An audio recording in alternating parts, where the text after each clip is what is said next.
Hey guys, happy Friday. And I have got to tell you, we have made it to the last chapter of The Thief of Always. I know. Yesterday, in fact, this whole week was super suspenseful. Um, in fact, we're really used to a plot diagram looking like this, right? Where you have your, go backwards here, exposition, rising action, climax, falling action, and then the resolution. Well, this book, I feel like this week looked like this. We were really stuck on the climax. Yesterday, Harvey finally defeated Mr. Hood.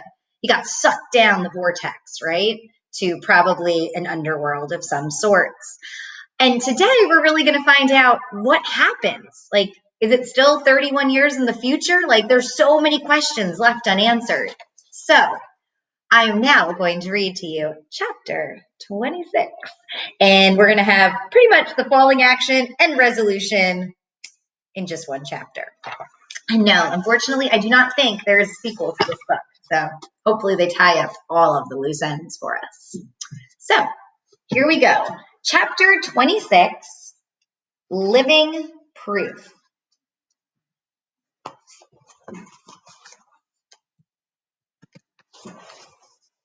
Let me turn my page now. The wall of mist still hovered at the edge of Hood's domain, and it was there that the survivors gathered to say their farewells. None quite knew what adventures lay on the other side of the mists, of course. Each of the children had come into the house from a different year. Would they all find that age, give or take a month or two, awaiting them on the other side? Even if we don't get these stolen years back, Lulu said as they prepared to step into the mist, we're free because of you, Harvey.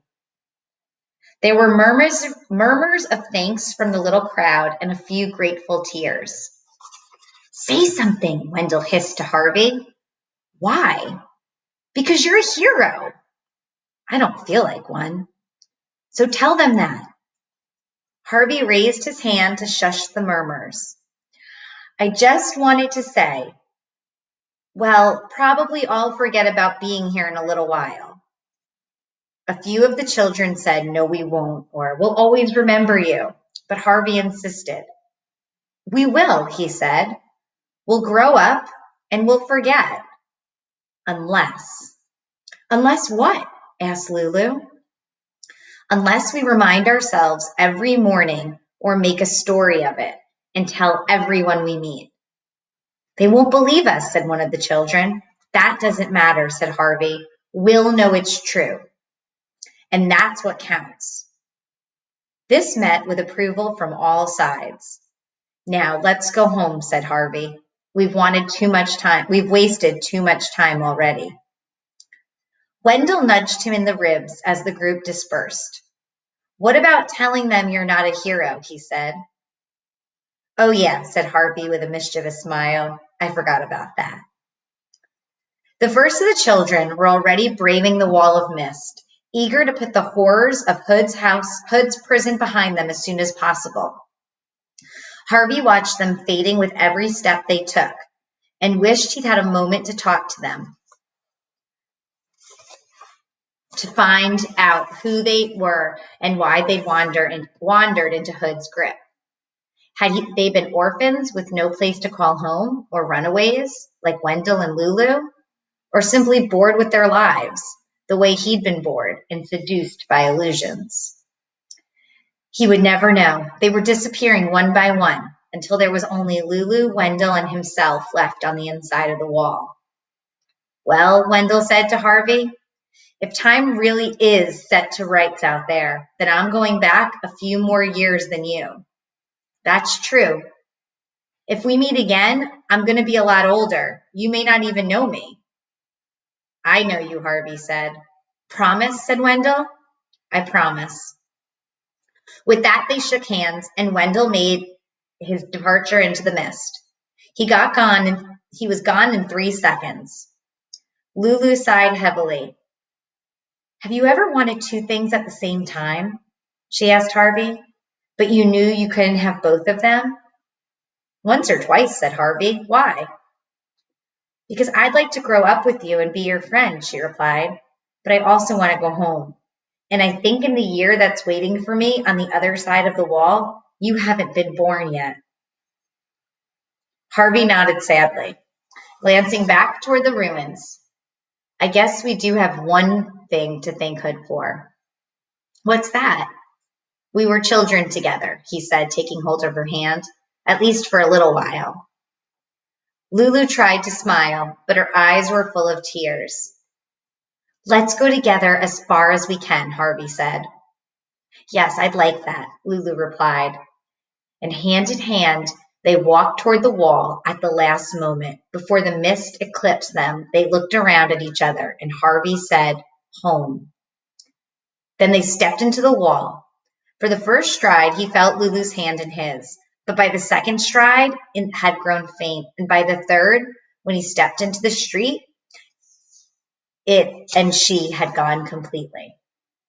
Delivered back into the time from which she'd stepped all those seasons ago. Harvey looked up at the sky.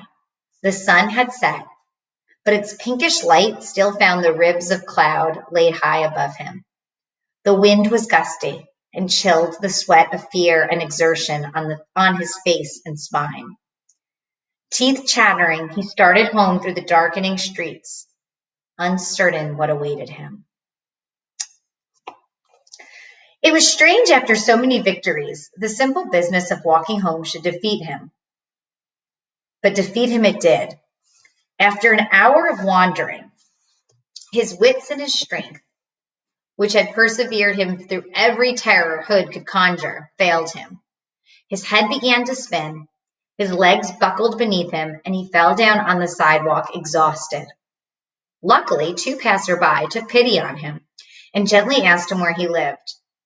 It was dangerous, he vaguely recalled, to trust his life to total strangers, but he had no choice. All he could do was give himself over to their care and hope that the world he'd returned to still had a little kindness in it. He woke in the darkness, and for one heart-stopping moment, he thought the Black Lake had claimed him for all, and he was down in the depths a prisoner. Crying out in terror, he sat up, and to his infinite relief, the window at the bottom of his bed, the curtain slightly parted, and heard the light patter of rain upon the sill. He was home. He swung his legs out of bed and stood up. His whole body ached as though he'd gone 10 rounds with a heavyweight boxer, but he was strong enough to hobble to the door and open it. The sound of two familiar voices drifted up from the bottom of the stairs. I'm just happy he's home, he heard his mother say. So am I, said his dad, but we need some explanations. We'll get them, his mom went on, but we shouldn't push him too hard. Clinging to the banisters as he went, Harvey started down the stairs, while his mom and dad continued to talk. We need to find out the truth quickly, his father said. I mean, suppose he was involved with something criminal. Not Harvey. Yes, Harvey. You saw the state of him. Blood and dirt all over him. He's not been out picking roses, that's for sure. At the bottom of the stairs, Harvey halted, a little afraid to face the truth. Had anything changed? Or were the two people just out of sight still old and frail? He went to the door and pushed it open. His mom and dad were standing, their backs to him at the window, staring out at the rain. Hello, he said. They both turned at the same moment, and Harvey let out a whoop of joy to see that all the griefs and horrors of the house had not been endured in vain. Here was his prize staring down at him, his mother and his father, looking just like they had before Rictus had come for him. The stolen years were back where they belong, in his possession. I'm a good thief, he said half to himself. Oh, my darling, said his mom, coming to him with open arms. He hugged her first, then his dad. What have you been up to, son? His dad wanted to know. Harvey remembered how difficult it had been to explain everything last time.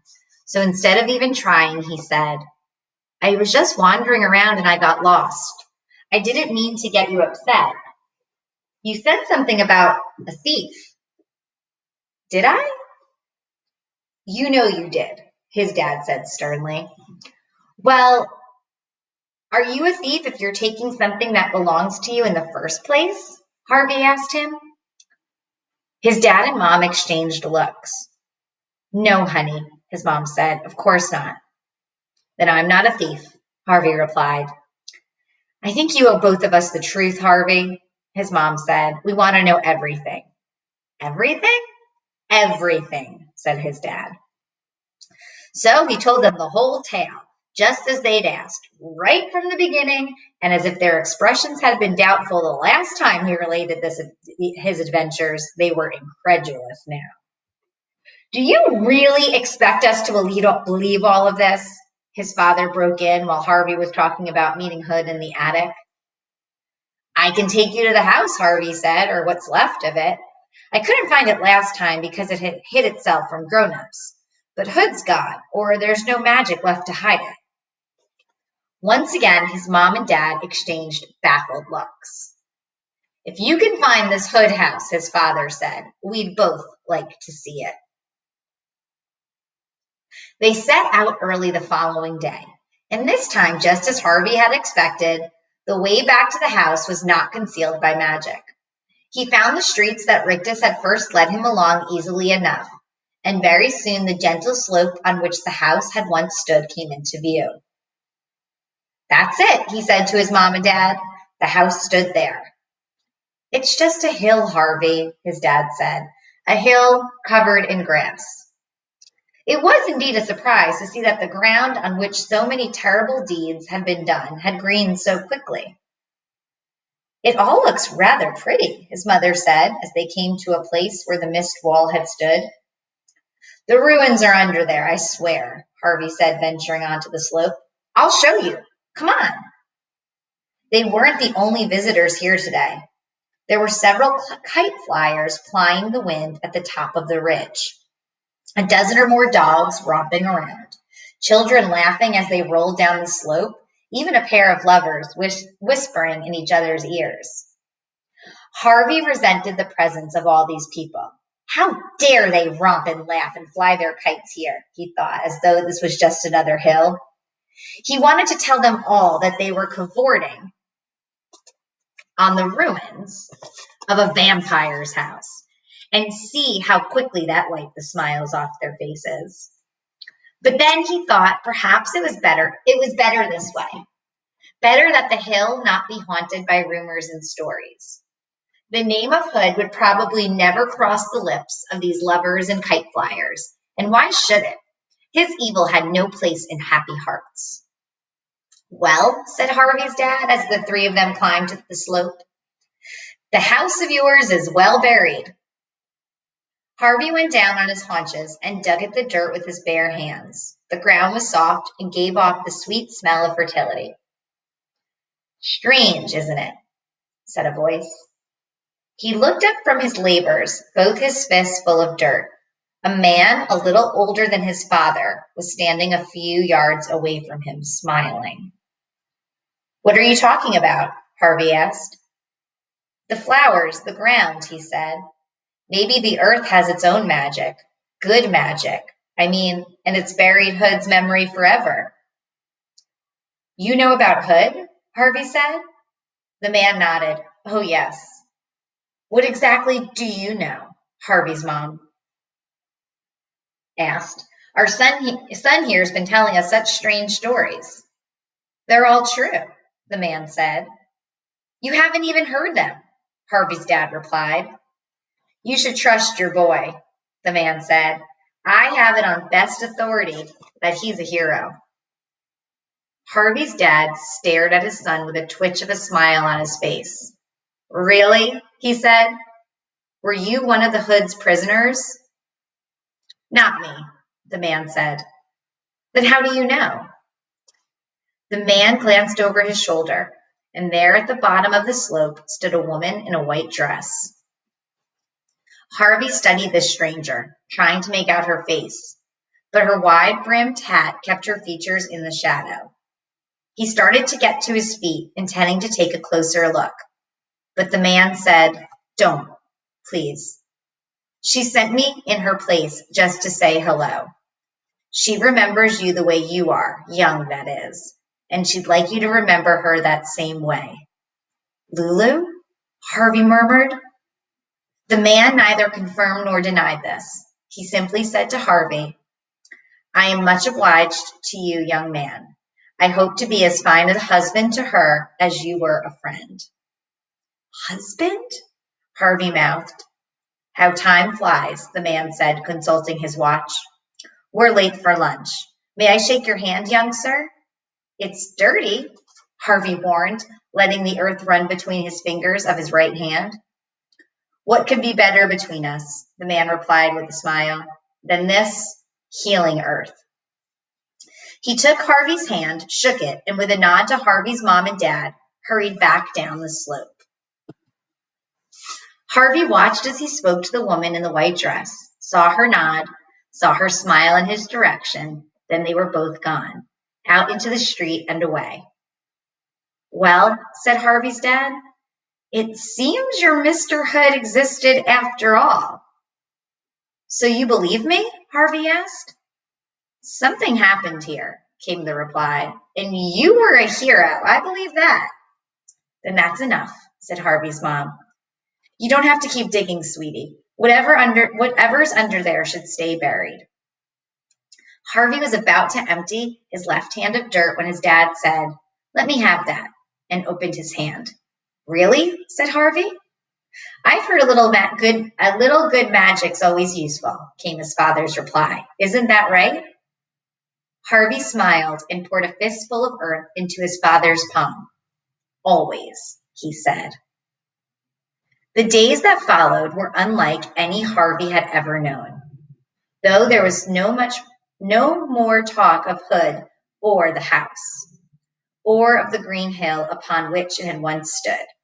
The subject was a part of every look and laugh that passed between him and his parents. He knew they had only the vaguest sense of what had happened to him, but they were all three agreed on one thing, that it was fine to be together again. Time would be precious from now on. It would tick by, of course, as it always had. But Harvey was determined he wouldn't waste it with sighs and complaints. He'd fill every moment with the season he'd found in his heart. Hopes like birds on a spring branch, happiness like a warm summer sun, magic like the rising mists of autumn, and best of all, love. Love enough for 1,000 Christmases. And that, my friends, is the end of The Thief of Always. I hope you enjoyed it. I know you probably have some questions about the resolution, and we'll talk about them next week. But for today, I need you to go ahead and answer the 4 questions that came with today's chapter. I can't wait to see your responses. Remember to reread what you write and push yourself to do better. Have a great day. I'll see you next week.